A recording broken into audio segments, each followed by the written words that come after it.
Page 227. Living in Alcatraz. Alcatraz, perhaps the country's most famous prison.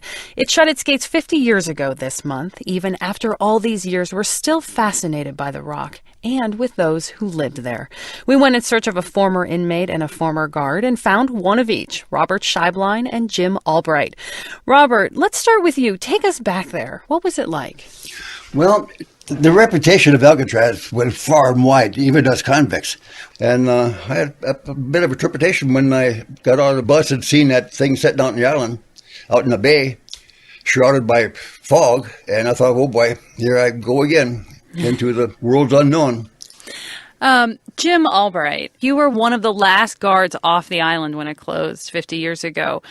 What do you remember about Alcatraz? What was that job like? I remember I was only 24 when I started there, and I had no previous experience. And so it was kind of fearful, and you'd be apprehensive, and it was exciting and everything, especially when you walked through the door for the first time and they slammed the door behind you because you didn't know what to expect.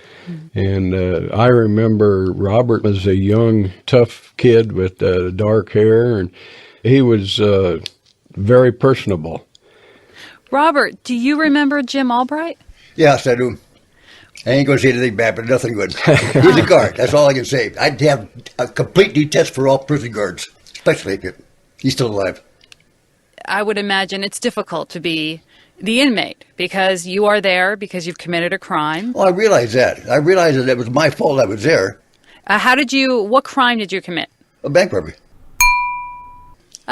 Jim Albright, how would you describe the relationship between the guards and the inmates while you were there? I'd say for the circumstances, it was pretty good. Because I wasn't there to harass them. I was just there to make sure they didn't escape. Copyright NPR.